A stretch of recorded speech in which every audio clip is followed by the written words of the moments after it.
Yo, Bleachers! Sejam muito bem-vindos para a primeira reunião da Associação de Mulheres Shinigamis de 2021! Aê! Uhul! Eu sou a P e estou aqui muito bem acompanhada dessas lindas, excelentíssimas, maravilhosas, cheirosas. Dá pra sentir o cheiro aí pelo áudio? Dá. Divinas. E claro, em homenagem ao nosso episódio, as nobres, lindas, a Bre, a K. E aí, meninas, primeiro episódio do ano! Oi, gente! Oi, gente! Bem-vinda a mais uma reunião. E sejam bem-vindos mais uma vez!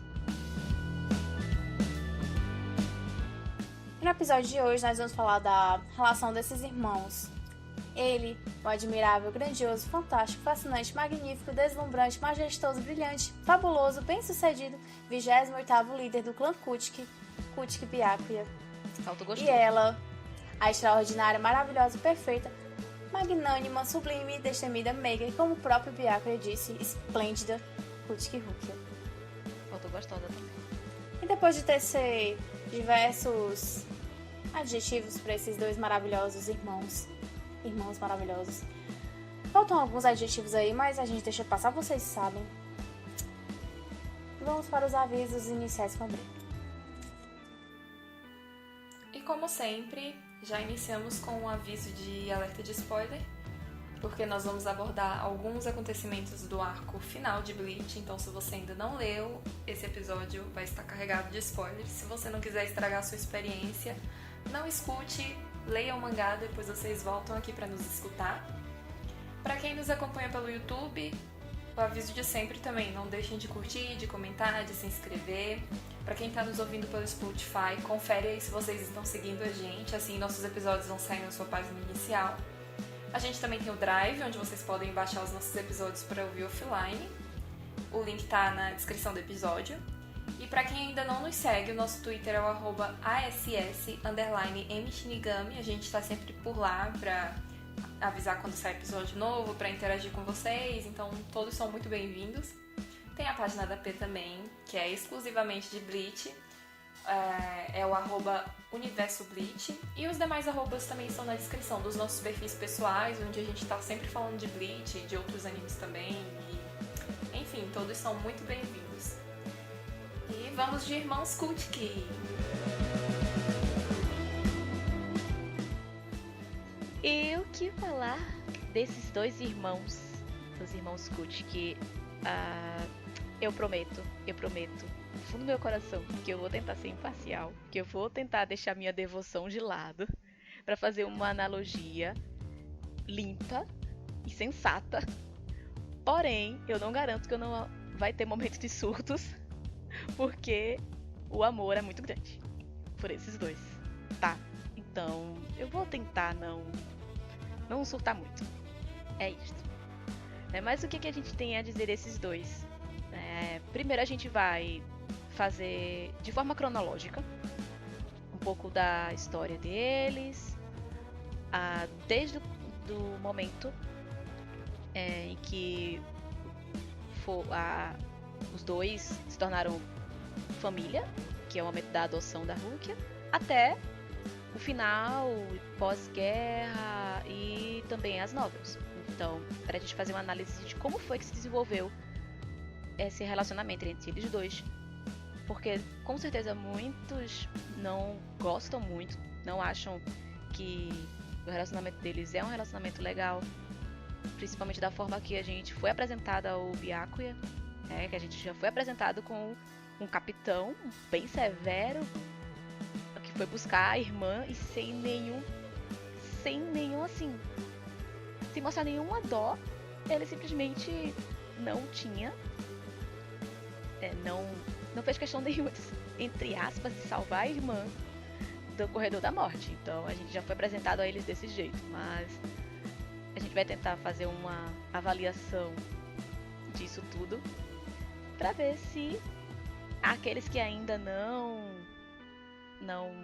se afeiçoaram deles dois enquanto irmãos conseguem ver com outros olhos, ou se vocês continuam hateando e odiando ainda o Byakuya pelas atitudes dele por ele ser uma pessoa um pouquinho difícil e temperamental, né? É. Mas tudo bem. Então a gente começa pelo ponto inicial, cronologicamente falando, que é o momento da adoção da Rukia. Primeiramente a gente tem que expor o motivo da adoção principal da Rukia, né? Ela foi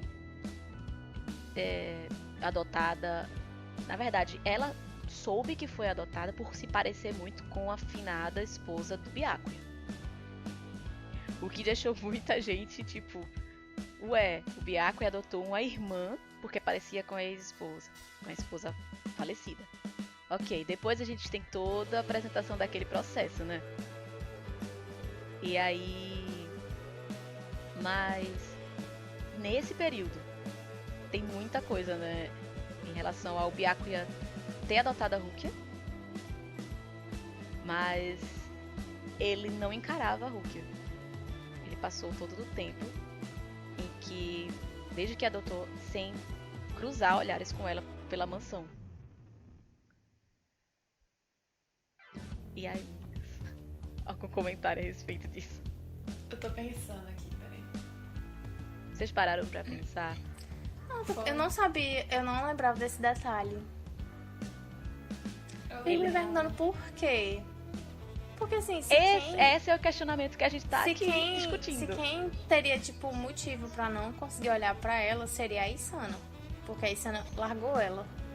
O Byakuya não, ele atendeu o desejo, o último pedido da falecida esposa dele. Então, talvez ele tivesse, tipo, ele se sentisse culpado pela Isana, não sei. Eu encaro... Sim, Bê. Eu acho que... Não sei, vou ser bem superficial. Talvez seja por ela lembrar muito a Hisana. Eu também acredito nisso. Porque, Eu de ia fato, comentar lembra isso. muito. E fora que ele guardava muitos segredos da Rukia na época. Então, Sim. acho que se ele se abrisse com ela, se tornasse uma pessoa mais próxima, esses segredos acabariam vindo à tona. E aí tornaria tudo muito mais difícil pra ele lidar, pra ele relembrar o luto dele pela Hisana e... Enfim, acho Exatamente. que ele meio que tentava fugir disso. Ele demorou muito pra falar que ela era irmã da falecida. Não entendo por que ele demorou tanto pra falar. Porque ela pediu pra não falar. A Hisana pediu para o Byakuya adotar o que cuidar dela, como se fosse irmão dela, já que a Hisana não pôde fazer isso. Porque ela se sentia muito culpada. E eu concordo com a Bren em relação a... Era isso que eu ia falar. Que eu acredito que ele não tenha cruzado os olhos com ela todo esse período, apesar de que foram 40 anos sem cruzar olhos dentro do mesmo ambiente. Mas aí a gente consegue ver o peso dessa situação, né? A culpa que ele tinha com certeza era enorme. De estar tendo que guardar esse segredo, de não poder contar que é a irmã, e também ela ser muito parecida com a irmã com a ex. Não, a ex não, com a afinada esposa dele, que ele tinha um amor absurdo. Pelo pouco que mostra, a gente percebe muito esse sentimento. Que infelizmente ela não correspondeu. E... Mulher estúpida. Pois é, mas né, nem todo mundo tem bom gosto. Ela só cometeu erros, não é? É muito complicado. Não consigo gostar dela. De a por causa gente dessas passar coisas. pano pra Hisana é praticamente impossível. Sim. Se existisse um episódio passando pano para a Isana, Não vai conseguir ter. não esse existe, episódio. não tem como passar pano pra essa mulher, velho. Pelo amor de Deus. Ela deixa. Assim, a gente compreende como acontece na vida real, né? Muita gente abandonar um ente querido porque não pode, né, sustentar e tal, ok. E aí ela adoeceu, teve todo um agravante, isso meio pesa um pouquinho, mas ela se uniu com o Byakuya é muito apaixonado por ela. E ela falou pra ele que nos 5 anos que viveu, amou viver com ele, mas que infelizmente não pôde retribuir o amor dele. Isso é muito triste, e ainda mais, né, sabendo que a Rukia tava por aí, perdida e tal, e ela deixou, e todo mundo tem muita raiva da Hisana, infelizmente. pra mim, piora mais a reputação da Rissana, além da questão dela ter abandonado a Rukia, foi o fato de, no leito de morte dela, ela ter jogado um peso enorme nos ombros do Byakuya, assim, sem pensar nas consequências disso.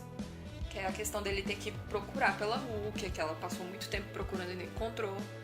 Que foi o fato dele esconder que elas eram irmãs e que ele era casado com a irmã dela, e ela simplesmente jogou essa responsabilidade pra cima dele sem pensar nas consequências, e é uma coisa que eu me solidarizo muito com o Byakuya, apesar de viver falando mal dele, mas é porque a gente vive nessa relação de amor e ódio, mas eu entendo muito o conflito interno que ele vivia, né, porque ele estava sempre muito agarrado a regras, a criação que ele teve, a promessas para pessoas muito importantes para ele, então tudo isso dificultava muito no quesito dele conseguir se relacionar com a Rukia e ainda manter o cargo dele como capitão, como chefe do clã, enfim, tudo muito complicado pro lado do Byakuya.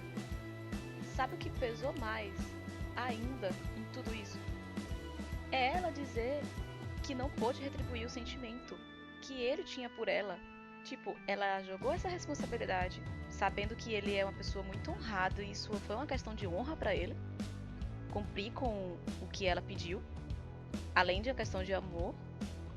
Ela ainda, tipo, chegou e disse: olha, por favor, encontre minha irmã e desculpa eu não te amar. Sabe, isso foi muito complicado, sabe? E mesmo assim, ele seguiu com isso, sabe? Então, é muito justificável ele não ter cruzado olhares com a Rukia durante esses 40 anos, apesar de que isso fez um mal enorme pra ela. Mas ele se desfez de laços sentimentais. Ele mesmo fala que sentimentos são coisas inúteis, e ele não tem isso, o que é uma pura mentira. Que a partir do momento que ele admite que sentimentos são coisas inúteis, é porque ele sabe, ele sente e ele entende que no momento de batalha o sentimento é o empecilho.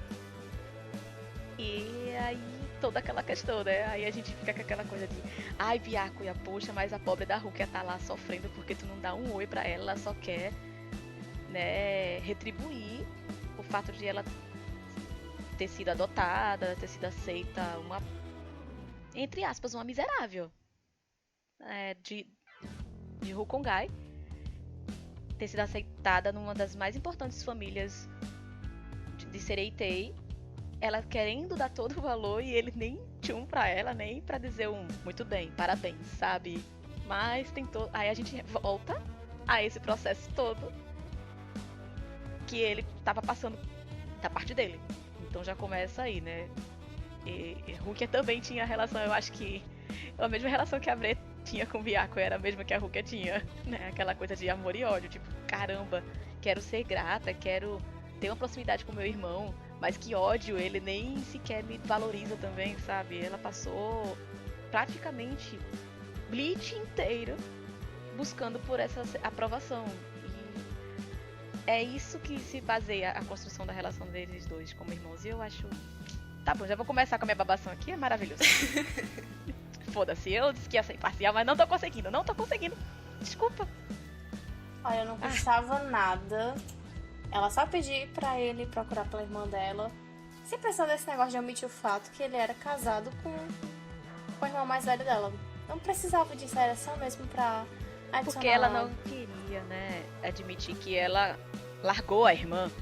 Tá vendo? Ela é uma palhaça, ela erra, ela não quer admitir o erro dela, faz o esposo dela carregar um peso que na verdade era ela pra carregar no túmulo, pra ela sofrer lá, mortinha da Silva. Não, ela pega e joga o peso pra cima de todas as pessoas que estão vivas, até porque a Rukia sofreu consequências disso também. Sim. Por conta da relação dela com o Byakuya. Então assim, pelo amor de Deus, Rissana, me ajuda a te ajudar. Não tem como ajudar ela. Não, culpa a culpa é da Rissana. A culpa toda é dela. Sabe, a culpa é das estrelas, a culpa é da Rissana. É isso. Pronto. A associação não gosta da Rissana. Não gosta. Não gostamos. Assim, Pra dizer, mas, pô, velho, mas o Byakuya ia nada, foi a Rissan, acabou. Vamos passar adiante, porque... Não aguento mais falar dessa mulher não, ó. Depois de respirar um pouquinho, né, depois de ficar um pouquinho alterado por causa de uma certa senhora, aí chegamos ao ponto em que conhecemos o Byakuya, né, a primeira vez na história, de fato, que é quando a gente é apresentado ao Byakuya, que é ali no finalzinho do arco do Shinigami Substituto, que é quando ele, em pessoa, vai buscar a Rukia. E a gente não sabe quem era de fato, só chegou lá. O capitão e o tenente foram lá buscar friamente e a gente já tem aquela coisa de... oh meu Deus, não gosto dele. A gente já pensa assim, né? Não gosto dele, olha como ele tá tratando a neném. Né? Porque ninguém pode tratar mal a neném, porque a gente fica assim, né? Meio nervoso. E logo de primeiro ele aparece assim, aparece o bad boy e vem buscar ela, pronto. Gente, meu Deus do céu. Não gostamos de Renji, não gostamos de Byakuya, não gostamos dos Shinigamis. Eles são todos ruins. Exato. Só a Rukia presta. Né? A bichinha. Era pra viver pra sempre com o Gigai em Karakura. Esse era o meu pensamento. Juro a vocês. Foi o meu pensamento. Não, Rukia, reencarna. Não merece estar em Soul Society. Mas o mundo gira, o mundo é uma bola. Como diria a musa do brega. E aí, esse é um momento crucial na história de Bleach, que a gente é apresentado a um outro universo, né? Porque até então eram monstros numa cidade e tal, e enfim. De repente a gente tem noção de que não existe só Rukia de Shinigami. A gente já tinha visto um ou outro Shinigami ali, né, por algumas coisinhas, mas de fato agora apareceu um capitão, um tenente, e de repente Rukia volta e tem toda uma cidade e tudo voltado pra Shinigami. A gente fica, meu Deus do céu, eu não sabia da dimensão. E aí tá lá a pobre da Rukia de novo, né, presa, e a gente descobre que aquele cara era o irmão dela e que ela ia ser condenada à morte e que ele tava cagando pra isso e que ele ainda veio dar a notícia ruim de que ela ainda ia ter a sentença dela antecipada. E a gente olha pra ele e faz: porque o senhor Digníssimo não vai tomar no olho do seu... né? Porque é portador de notícia ruim. Eu acho que essa é uma das fases que a gente mais detesta o Byakuya. De fato, a gente tem um ódio mortal dele. Sim. Porque é o irmão. A gente não sabe que ela é adotada. A gente pensa que é irmão, até porque os dois parecem pra caralho. Cá entre nós. E eu vou falar um pouco mais sobre essa proximidade deles, de aspecto, de se parecerem, que eu acho isso muito maravilhoso. E aí a gente vê, poxa, é irmão, ele é um capitão, e a gente pensa que capitão pode tudo, mas pode caralho nenhuma também, essa merda. E ele não vai fazer absolutamente nada pra lutar contra isso. Cara, ele está jogando a irmã no corredor da morte, velho, assim, tipo, tá bom. E não tá mostrando nenhum remorso, isso tava dando ódio. Um ódio que muitos até hoje não superaram, né? Sim. É porque tem certas pessoas que elas ficam presas no arco do Shinigami Substituto, né? Elas não evoluíram junto com o anime, dá vontade de matar, mas tudo bem, a gente finge que nada tá fácil. acontecendo. Logo quando ele abriu o coraçãozinho dele, aí, oh meu Deus, ele não é ruim. Gente, Só não eu é conheci o Byakuya já aceitando. Eu não sabia nem da justificativa. Eu já tinha aceitado o ponto de vista dele, porque eu tenho esse dom de eu olhar pro personagem e falar: ele vai ter uma reviravolta enorme e a gente vai começar a gostar dele. E foi o que aconteceu. Então eu não odiei o Byakuya de início. Na verdade, eu nunca odiei, eu só pego no pé dele mesmo. Mas... Odiei, desejei a morte dele, desejei que ele fosse para o inferno, desejei tudo de ruim para ele, porque era a minha neném, né? E então tava odiando. Eu deixei de odiar o Renji, passei a deixar ele neutro. Mas eu odiava o Byakuya, eu só fui gostar dele quando ele começou com aqueles discursos de que a Rukia era o orgulho, a gente vai falar isso depois também, mas enfim, fofo. né? Mas demorei para perdoar coraçãozinho do portador da Sakurinha. Meu Deus do céu, fiquei... Mas era isso, então... Mas como a Bre fala, gente, você não é Pokémon, mas evolua, por favor. Abra seu coração e entenda. Depois de todo o discurso que a gente fez aqui a respeito da Risana, entenda o lado do Byakuya, né? Conselho da associação, por favor, sigam. Ah, sim, deixa eu falar o que eu não consigo passar pano e nem faço questão do Byakuya, não é nem contra a Rukia. É o Kitaki. Porque Lembrei. no início do arco do resgate, o Kitaki vai lá conversar com o Byakuya. Porque eles tinham adiantado a data de execução. E o Kitaki, sensato, né, óbvio, foi lá e falou: Byakuya, é a tua irmã, tu não vai fazer nada. E o Byakuya, tipo, não. E aí o Kitaki ficou indignado, obviamente. E Sim. o filho de uma mãe do Byakuya chega pra ele e fala: ah, mas não vai ser a primeira subordinada sua que vai morrer por sua incompetência. Ele fala isso. E na época, como a gente não conhece a história do Kaien e tal, como tudo se desenrola, a gente fica tipo... A gente não nota o quão pesado isso é pro Kitaki. E aí, não satisfeito, ele ainda fala: não importa se são 1, 2 ou 3 subordinados seus que vão morrer. É incompetência sua e blá blá blá. E eu fiquei, gente, quando eu tava revendo essa cena, eu quis morrer. Eu quis entrar no anime, eu queria matar, eu queria deitar o Byakuya no soco. Que ódio daquilo. Gente, é o bebê. Ninguém pode pisar no bebê o Kitaki. Ninguém pode. Ele é intocável. Nossa, eu fico indignada com isso até hoje. É porque assim, a gente pode passar pano pra a relação dele com a Rukia naquele momento. Mas não dá pra passar pano pro temperamento dele. Não dá. Tá que o episódio não é passando pano pro Byakuya, mas... tem coisa... esse temperamento dele, principalmente, que ele era, de fato, muito rígido, ele teve uma evolução inacreditável. Sim. Que não foi uma evolução, assim, de uma hora pra outra. E também não foi uma evolução forçada. A evolução do Byakuya foi uma das melhores de Bleach. E assim, ele era muito rígido, muito transgressor. Olha, sei lá, velho. E dá vontade de matar assim muito, muito. Então eu nem falo, era na época que eu também queria matar muito nesse arco. Queria que ele fosse pastar junto com a afinada dele. Pois é. Não amava tanto, vai junto com ela, era isso que eu pensava. Mas vai não, bebê, agora vai mais não, vai não. Fica aqui, senta comigo. Que mamãe. Deu denguinho no Kaiseikan dele. Polêmicas. Mas concordo, bem, porque apesar de que, olha, ele não tá errado, mas não precisava falar isso, não.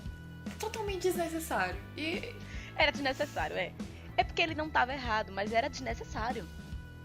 ele só não tem o desnecessário. filtro, velho. E o pior é que ele ainda chegou a tratar da sua saúde, que é melhor, meu amor. É ridículo, cara. Nossa senhora, eu Tá quis bom. morrer. A gente não tá aqui pra falar do Kitaki e dele, a gente tá falando dele com a Rukia. Vamos seguir, senão os ânimos vão ficar exaltados aqui.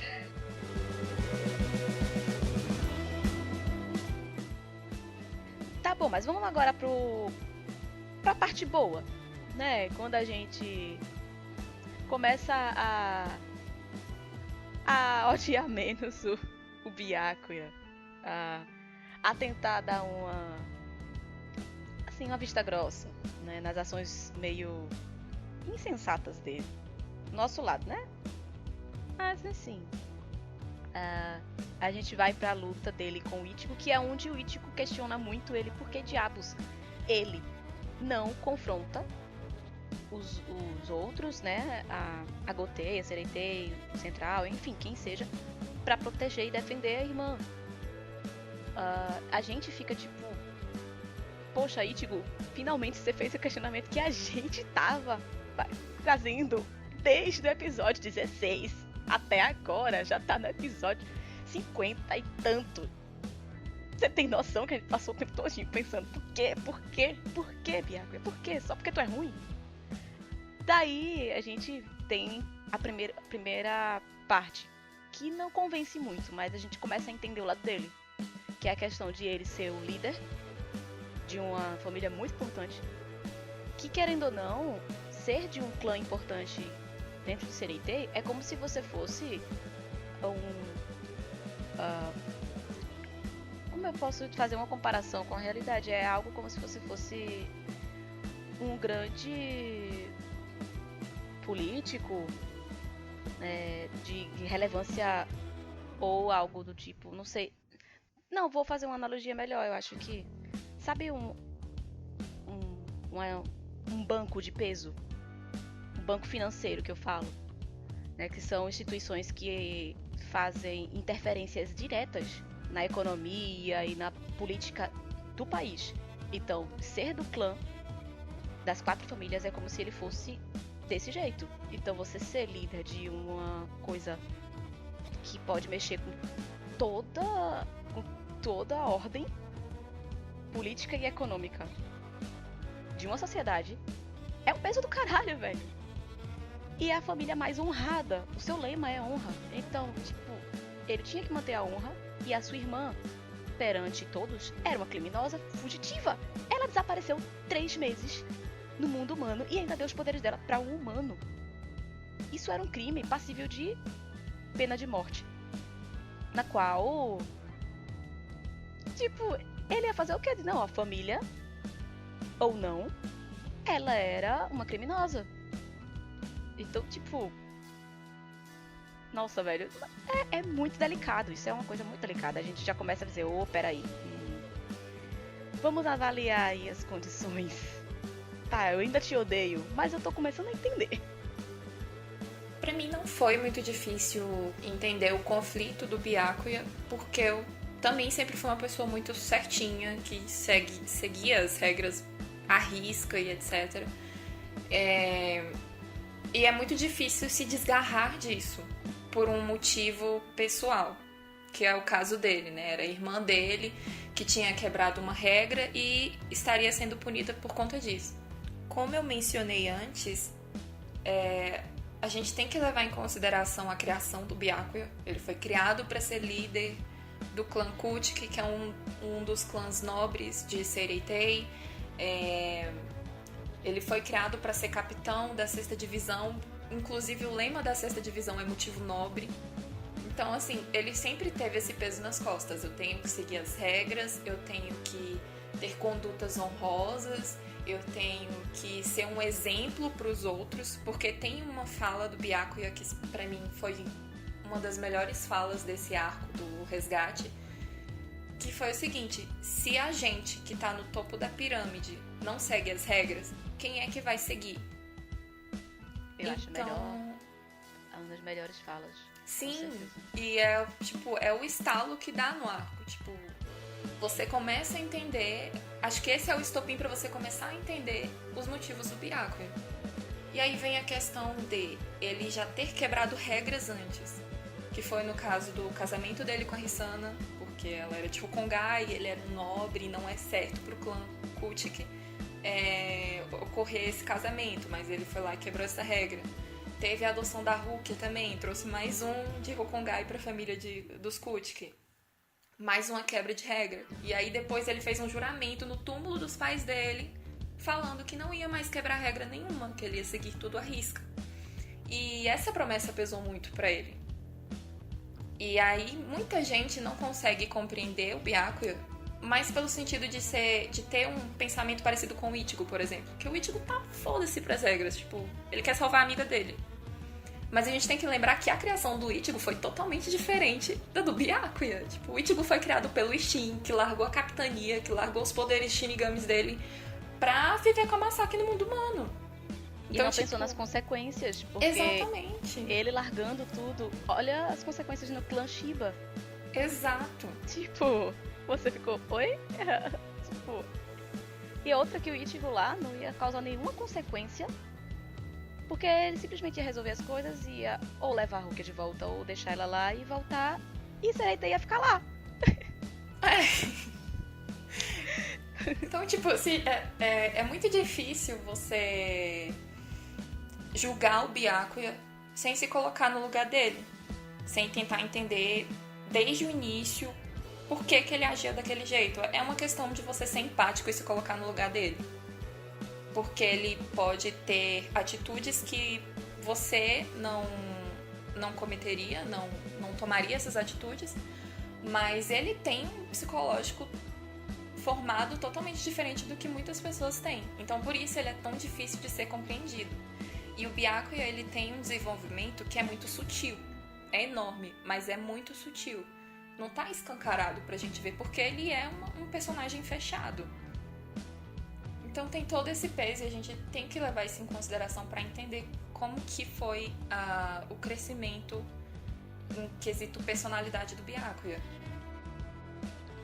E se tratando dessa frase dele, que Abra citou, ele começou a quebrar um pouco desse pensamento quando ele percebeu que quem tava no topo é quem tava fazendo tudo. Não era a Central 46 que tava... Não era uma decisão da Central 46, porque se fosse uma decisão da Central 46, eu acho que ele meio que acataria por questão de honra, de seguir as regras, mas como era o Aizen que tava manipulando tudo, então ele não precisava seguir aquilo, porque era o Aizen. Fato. Foi ali que ele fez, pera aí.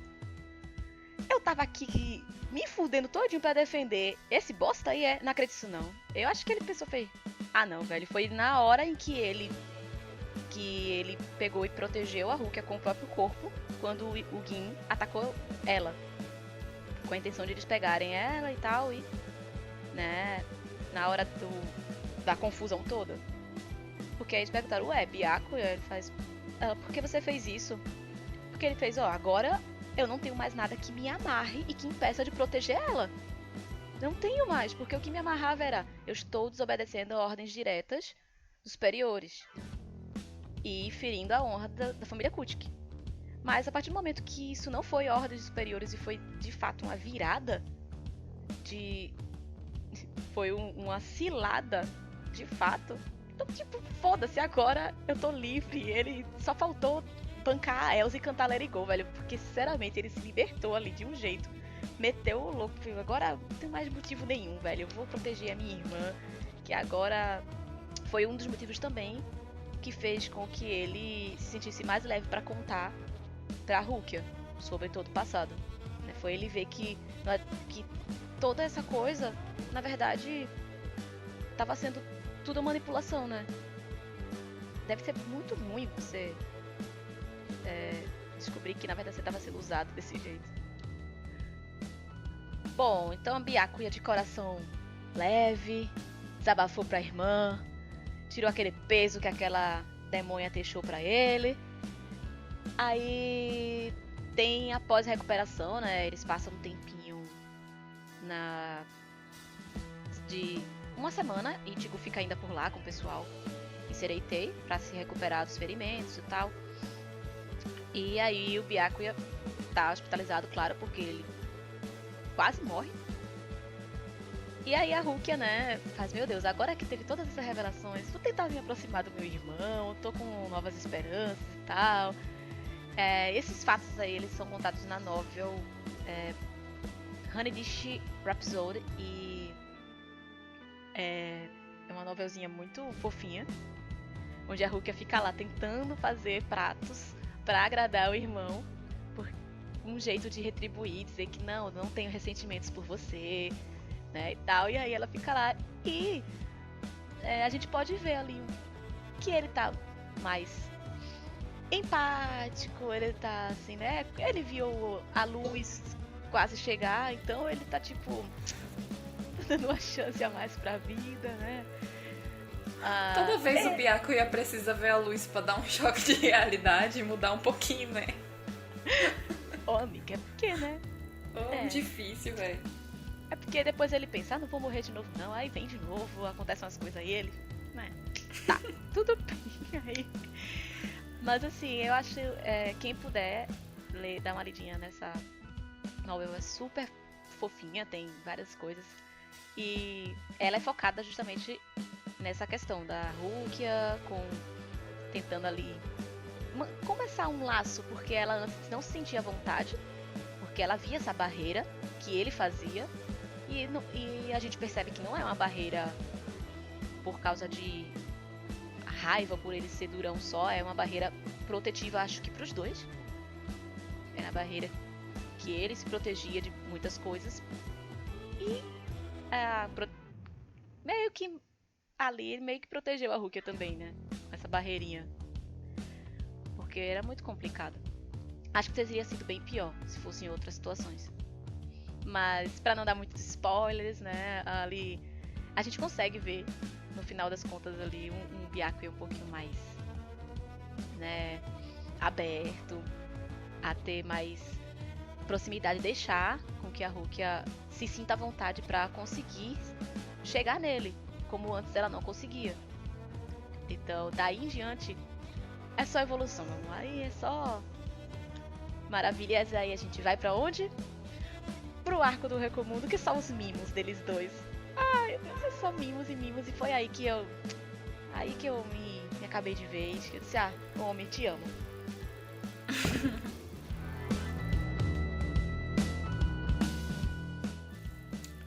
No arco de Uecomundo, logo quando o Renji e a Rukia chegam em Uecomundo, com as capinhas e tal, e o Ichigo faz um questionamento tipo, por que vocês vieram de capa e tal? Enquanto isso, ele e os amigos dele cheios de areia e aquele bafafá todo. E aí a Rukia toda coradinha, foi o meu Nisama.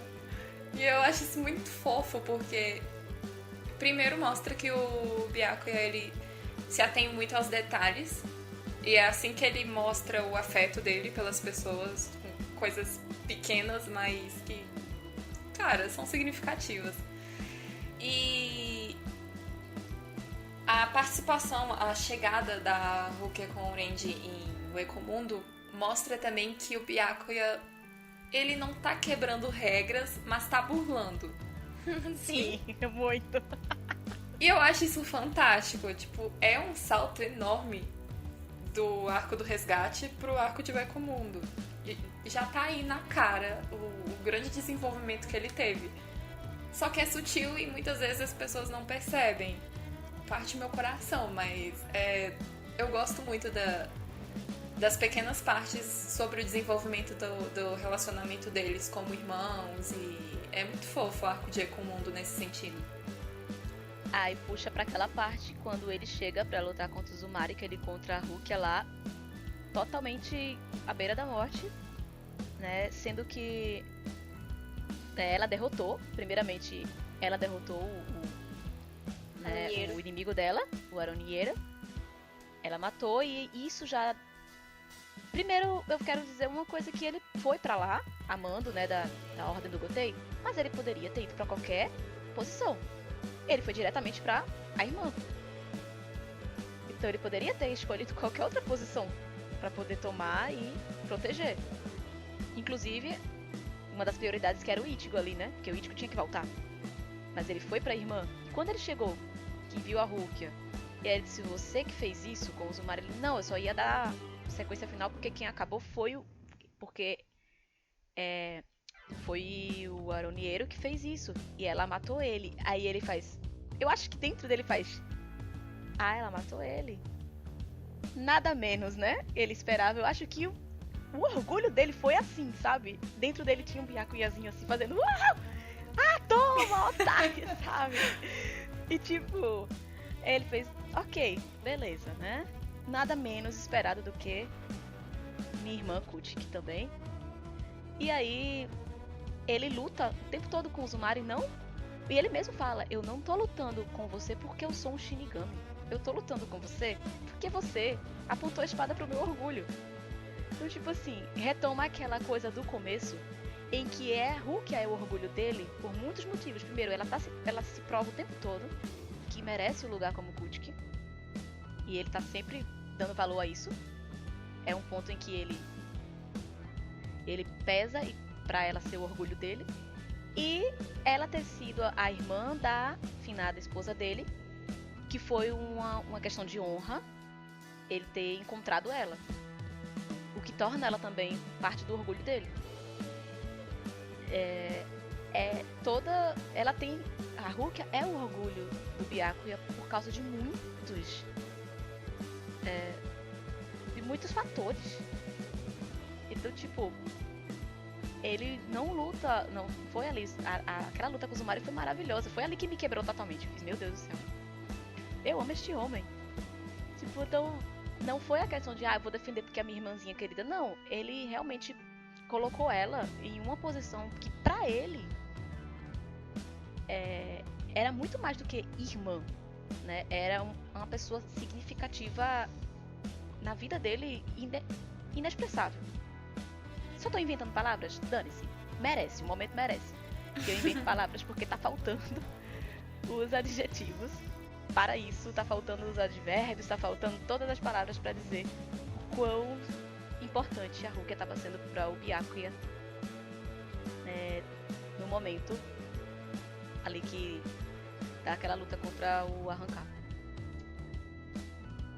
E aí depois do arco do Recomundo, do desfecho e tudo mais, tem uma outra novel ali no intermeio, que é durante o período em que o Ichigo tá sem poderes, e que é The Death Who Save Strawberry, se eu não estiver errado. Às vezes eu me confundo no nome. Mas ela conta meio a saga que a Rukia teve pra conseguir pegar as Reiatsus pra colocar na espada que devolveu os poderes pro Ichigo. E como é que se deu algumas coisas lá. E nesse meio a gente tem um pouquinho ali daquele mimo que a Bre tava falando sobre os detalhes, as pequenas coisas que o Byakuya faz, que são tão significativas, que é as luvas que ele deu pra Rukia. Tipo, é uma coisa tão assim, pequena. Mas, nossa, imagina você tá o tempo todo ali e tal, uma pessoa querida, e de repente ela te dá uma coisa.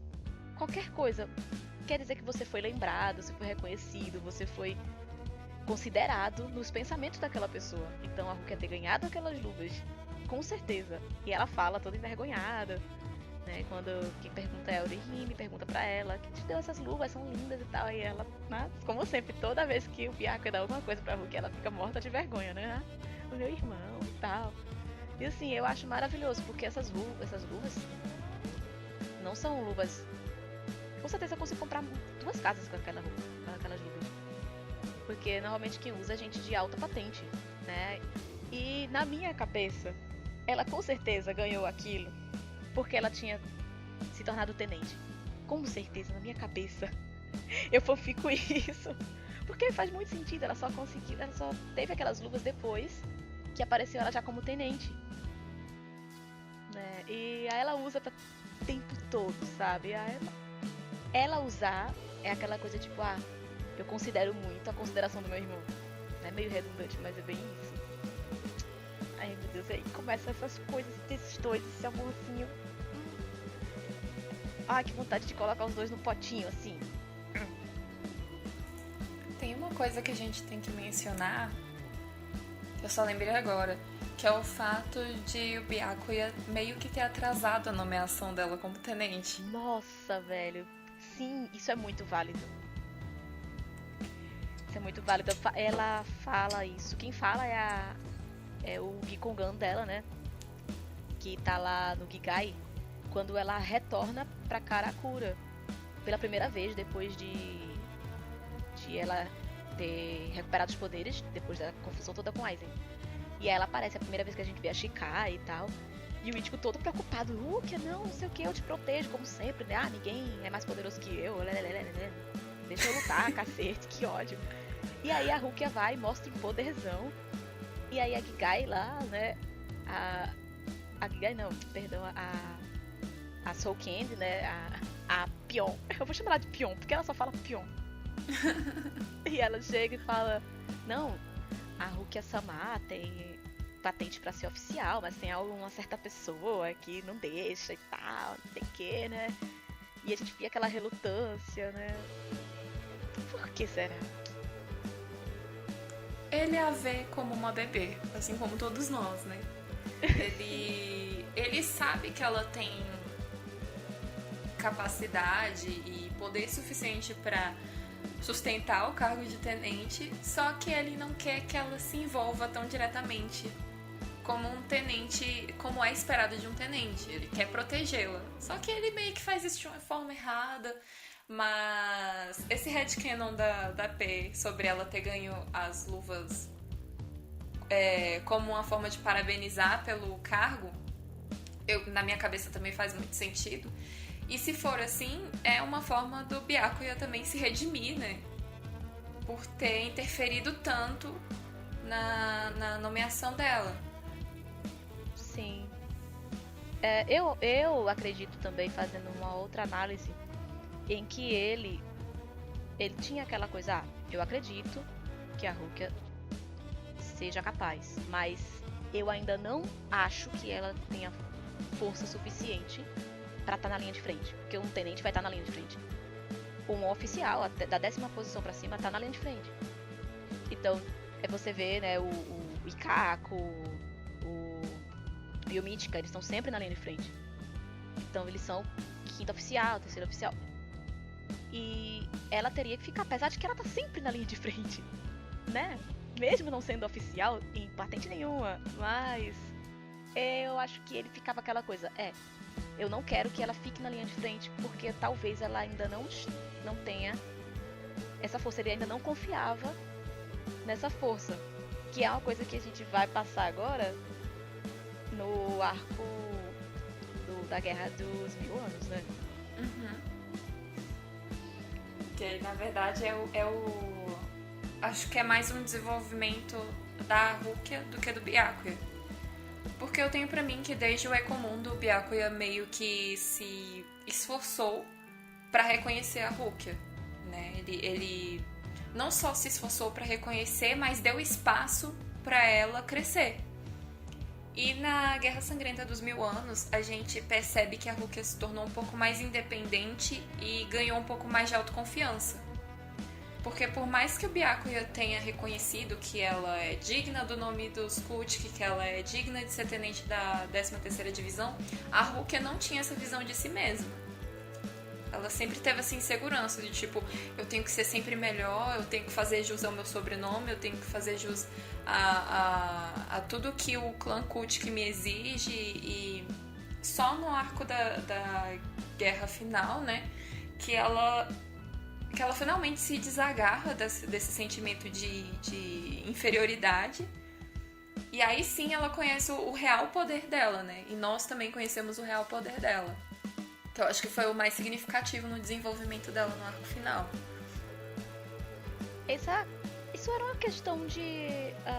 era um ciclo meio que vicioso dos dois. Porque assim, o Byakuya ficava com receio da Rukia ficar em linha de frente por não achar que ela tivesse segurança suficiente pra estar na linha de frente, de fato. E ela não se sentia segura, né? Porque ela tava sempre achando que o Byakuya não reconhecia a força dela. Então, tipo, ficava essa coisa. Ele ficava inseguro porque ele ficava receoso porque ela via sempre ela insegura. E ela tava insegura sempre porque via ele achando que ela não tava forte. Então ficava aquela coisa, meu Deus, o meu irmão não reconhece minha força ainda. Eu tenho que me provar.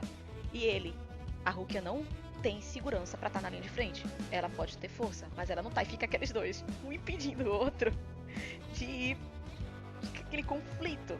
E aí a gente chega ao maravilhoso, esplêndido, perfeito capítulo em que a Rukia finalmente mostra a belíssima Bankai dela. E ali ali quebrou tudo. Ali, finalmente, eu acho que chegou no ponto de êxtase, assim, o auge de relacionamento deles dois. Porque foi quando ele percebeu que a Rukia só ia perder pro Esnodito porque ela ficava insegura, porque ela achava que ele não a reconhecia. Então ele percebeu isso. Não sei como ele percebeu isso, ele olhou e fez, peraí, eu acho que eu vou dizer algumas palavras aqui pra quebrar essa insegurança da Rukia. Tipo, ele chegou tão renovado, meu Deus do céu, do Palácio do Rei das Almas, sabe, assim, nossa. Aí ele olhou assim pra irmã e fez, olha, Rukia, eu reconheço a sua força. Você é incrível. Tô resumindo, ele falou um monte de coisa só pra rodear, mas ele falou isso. E aí ela pensou, ei, peraí, o meu irmão me reconhece. Então pra que eu tô insegura? Se ele já me aceitou como uma força de batalha. E aí ela simplesmente se liberta daquela insegurança dela. Então foi uma destrava pros dois. Uma destrava pra ele conseguir se abrir pra irmã e dizer que não se preocupa, eu confio em você. E era tudo que ela queria ouvir naquele momento. E sempre, na verdade, não era naquele momento. Eu acho que esse é o auge. Eu acho que essa foi a cena, uma das cenas que mais me fez chorar nesse arco final. Foi... Eu falo que eu tenho raiva do Byakuya, mas as duas cenas mais importantes dele desse arco me despedaçaram. Eu quase morri de Nossa, chorar. não vamos falar, não. Tem uma coisa muito importante da cena antes, né? Que é justamente o desespero dos Byakuya, né? Que eu acho que é incrível. Quando ele bota as duas pessoas mais importantes da vida dele ali. Ele podia ter... Ele pensava que ia morrer. Ele podia simplesmente morrer calado. Mas ele fez questão de pedir perdão a Rukia e ao Randy. Sabe? E pra ele isso aí... Nossa, é muita além. coisa. Ele é um peso... Olha... Ai, eu fico sem palavras. Mas é realmente lindo que no último, entre aspas, né, o último momento de vida dele, ele pensa logo no Randy e na Rukia. Eu acho isso muito lindo. E ele ter aberto o coração dele pro Ichigo também, né? Eu ia comentar isso. Primeira coisa que ele pergunta pro Ichigo, o Randy e a Rukia tão bem? Ele, sim. Aí ele... Sabe aquela coisa, posso morrer em paz? Sabe? Tipo, eles estão vivos. Nossa, então, tipo assim, pra um homem que chegava e dizia pra ele, ó, sentimento só atrapalha. Foi nesse momento em que ele se ferrou. Uma coisa que eu esqueci de comentar, que é válida, eu tava tão emocionada pra falar do momento da Bankai e da momento em que os dois, né, se alinham como irmãos. Eu esqueci de comentar que foi o pensamento que levou o Byakuya a quase morrer. Foi pensar na Rukia morrer. Então, tipo assim... Meu Deus, em outros momentos ele não teria esses pensamentos, né? Não, mas... Foi por isso que quando ele chega na Bankai e faz, não, agora eu confio, eu não tenho mais medo. Porque depois ele não tinha mais medo do S-Node. Não ia afetar mais ele, porque ele se sentiu seguro de que a Rukia não ia morrer. E o que quase matou ele foi ele pensar que a Rukia poderia morrer a qualquer momento em campo de batalha. Porque ele pensou nela com roupas de Shinigami, vestida como uma militar. Ele podia pensar ela em um momento qualquer, vinha um pensamento dela, um momento qualquer deles, casualmente informal. Na mansão, né? Informal, kimono e tal. Mas ela veio na mente dele como uma Shinigami atendente. E pensar nela desaparecendo naquele momento ali, fazer ela pode a qualquer momento morrer em campo de batalha. E ele não estava pronto para aquilo, era o maior medo dele. Aí chega depois, ele fala todo aquele discurso que não, eu sinto que você tá pronta, que você não vai morrer porque você tá forte. Ele não tinha mais, o S-Note não podia mais atingir ele, porque ele tirou o medo e automaticamente tirou o medo dela, né? Que conexão, meu Deus. Ai, é um momento esplêndido.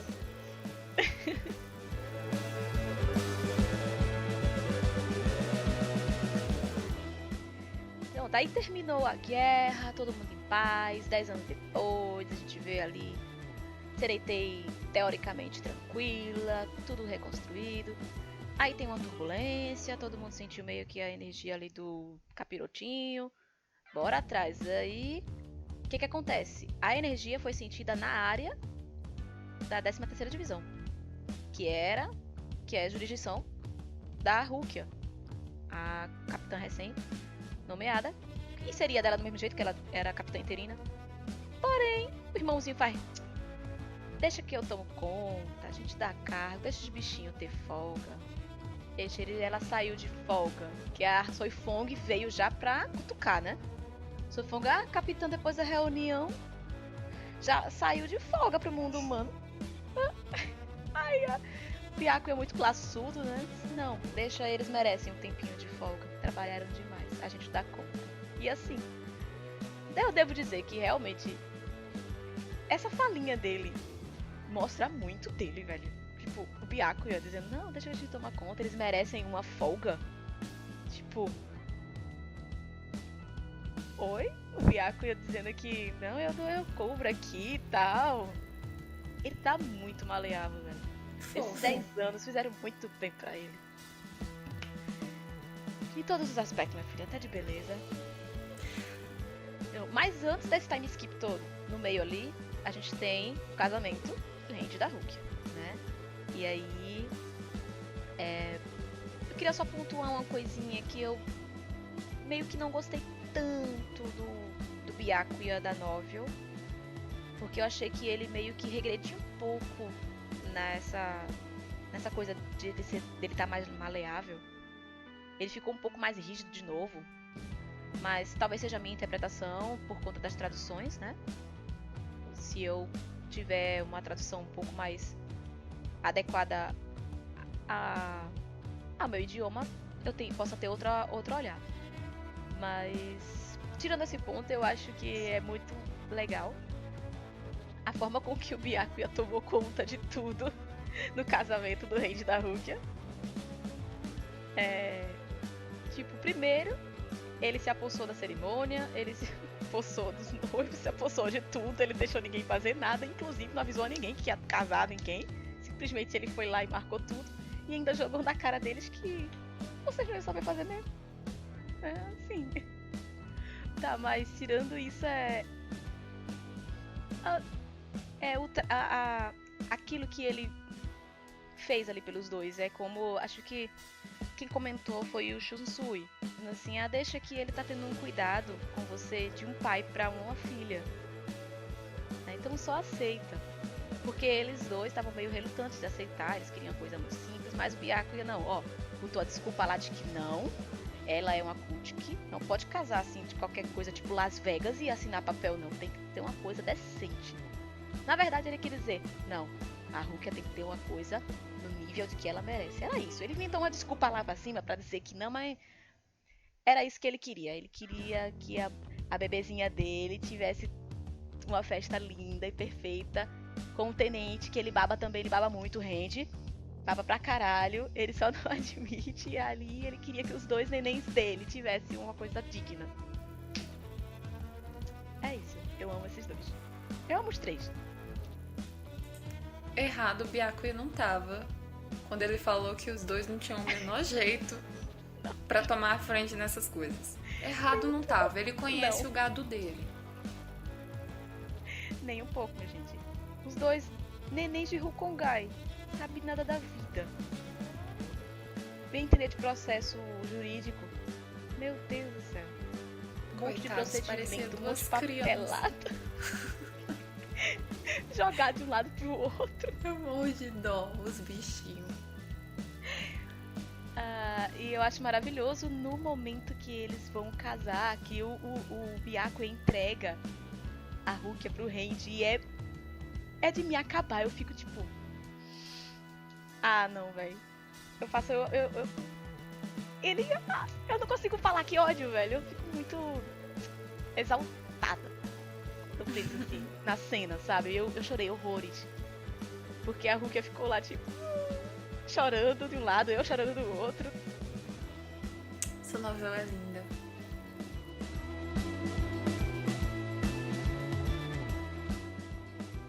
Enfim, Enfim, gente, eu tô me recuperando aqui. Eu fico muito emocionada quando fala do Randy da Rukia. Desculpa. E quando bota o Byakuya no meio é que piora a situação. Porque essa família é maravilhosa. Mas se você não leu a novela ainda, vá ler. Porque é muito bonita. O final, a parte da entrega, dos votos ali, que o Byakuya entrega ela, né, pro Randy, é muito maravilhoso. É mais emocionante você ler do que eu ficar falando aqui. Não vai ter nenhuma graça. Mas isso só fortalece mais aquela coisa do tipo, o Byakuya não tá se livrando, ele tá realmente entregando um dos bens mais preciosos que ele construiu nesses anos todos. Não que ele construiu em si, mas que ele conseguiu cativar.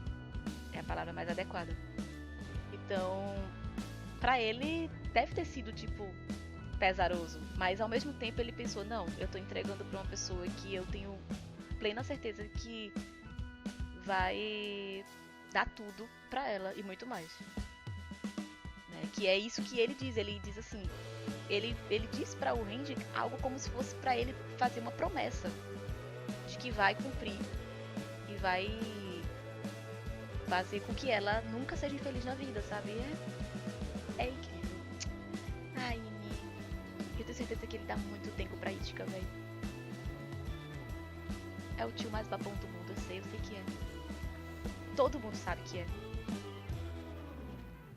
Fofos. Depois de fazer essa análise toda, assim, de desenvolvimento de relação, em relação à personalidade dos dois, ao relacionamento como irmãos ali, até dentro do Gotei e fora e tal, é muito importante a gente também observar a semelhança física. Eu tinha comentado um pouco sobre isso logo no começo do episódio, eu acho que eu falei que eles se pareciam bastante, mas que a gente ia comentar depois. Então, no comecinho ali de Bleach, eles realmente não têm eles não se parecem tanto.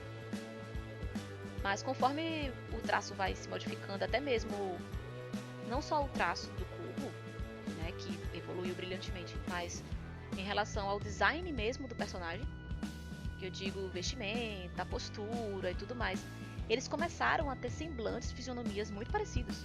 Isso foi evolutivo, né? Postura, expressões que os dois começaram a ter muito parecidos. E isso foi evoluindo conforme a relação deles foi também evoluindo. Eu acho que esse é o ponto da relação deles que eu mais gosto.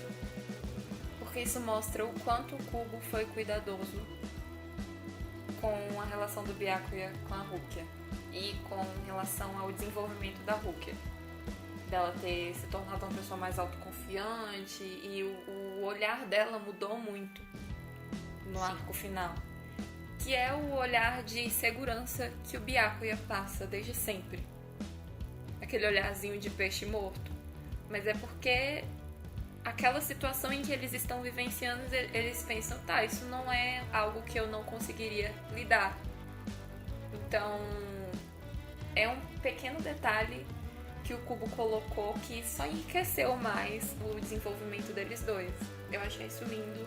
Gratidão ao Kubo Sensei por esse cuidado que ele teve. É que muitas vezes a gente não para pra analisar as histórias de modo geral. Não só Bleach, como tantas outras, nos aspectos artísticos, porque se o artista tá desenhando alguma coisa, ele não quer passar só mensagem nos diálogos, né? E ele não quer fazer só cenas bonitinhas. Principalmente Kubo tem muito disso, ele gosta de trabalhar essa mudança de estética como parte também da história, como muitos outros artistas. E aí tem aquela coisa, né? A Rukia foi ficando com um olhar mais penetrante, mais seguro, mais confiante, mais... como muitos chamam aquele olhar de peixe morto, né? Aquele olhar de não ligo pra ninguém. Ela foi ficando um pouco mais assim, né? Com aquele olhar de soberba, porque ela foi adquirindo um pouco mais a postura do Skutski. Ela se sentiu coisas que ela não se sentia durante 40 anos depois da adoção, ela nunca se sentia. Então, ela começou a adquirir aquela coisa, né? Aquele aspecto mais Skutski. Enquanto Byakuya foi se deixando um pouco mais leve. E foi ficando com um olhar um pouco mais calmo, né, mais expressivo. E aí os dois começaram a se nivelar.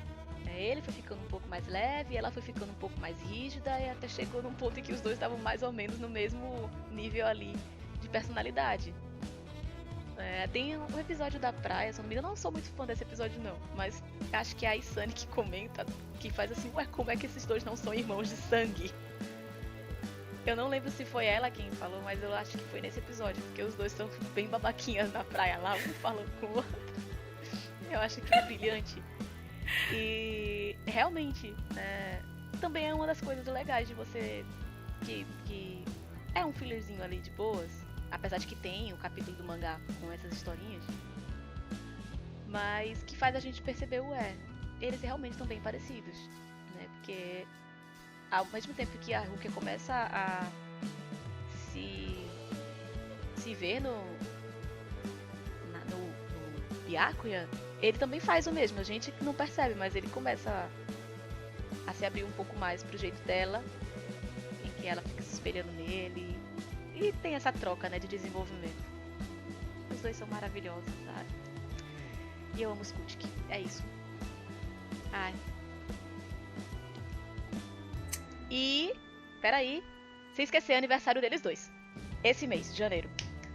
E o meu também, claro, porque eu sou uma Kuchiki. E é isso. Eu só queria deixar isso... Quem quiser me dar presente, eu aceito. Eu dou o meu endereço para os meus fãs aí pela DM, tá bom? Beijinho. Só isso que eu queria comentar.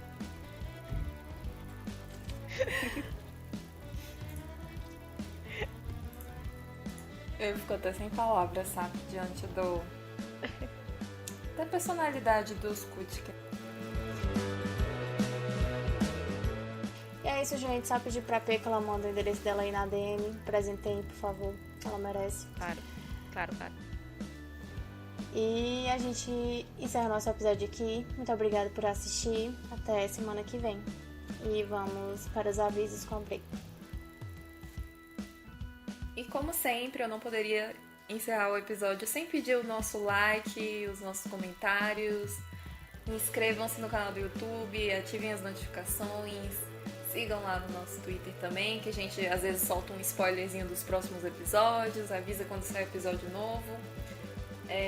Os ouvintes do Spotify nos sigam, nos recomendem para os amigos que também gostam de Bleach. Caso queiram dar alguma sugestão, fazer alguma crítica, elogio, fiquem à vontade para deixar nos comentários do YouTube, na DM do nosso Twitter, nos tweets do nosso Twitter. E mais uma vez, obrigada por nos ouvir até aqui. Espero encontrar vocês no próximo episódio. E é isso. E é isso, gente. Beijinhos. Tchau, tchau. Até a semana que vem.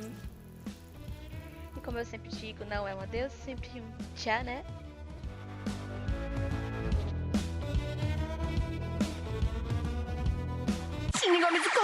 Gorda!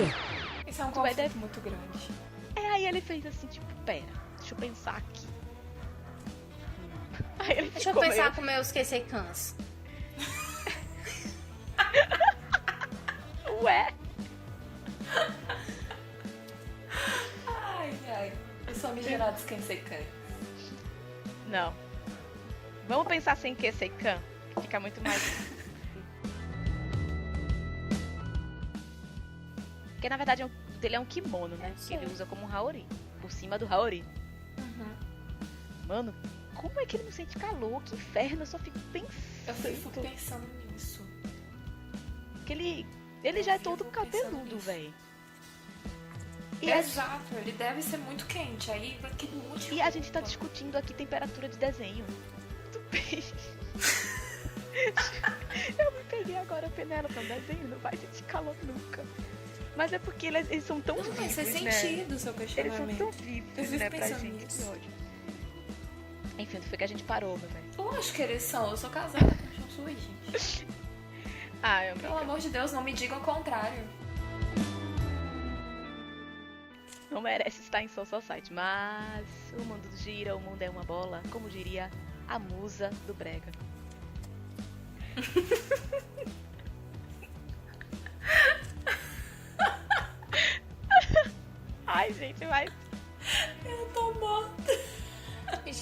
musa. Mas é, Streaming na musa, pelo amor de Deus. enfim. Os ânimos vão ficar exaltados aqui. Senão, eu tô tremendo de ódio, só de lembrar, tô parecendo um pincher.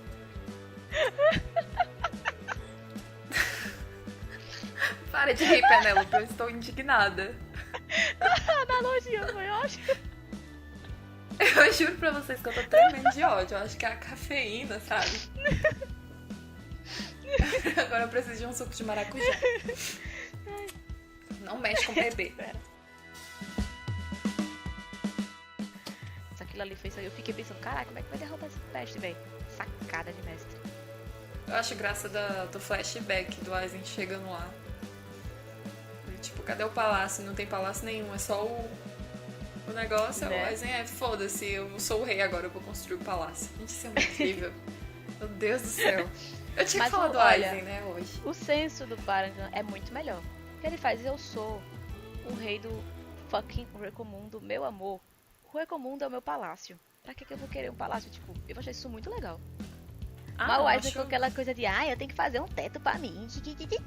Peraí, é muito fresco. Maravilhoso. É frescura, é frescura.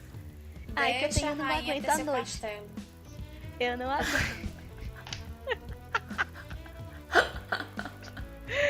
Ai, meu Deus. Eu não aguento a luz da lua, vai queimar a minha pele. Eu tenho que fazer um teto solar aqui. Nhenhenhen. Ai, Aizen, pelo amor de Deus. Ele é vai, tem hora, sofisticado, amiga. Olha, ele Dá podia licença. comprar. Ele comprou. Ele queria. Ele foi lá e comprou. Vou fazer a bolsa do palácio. I want it, I got it. Ah, tá.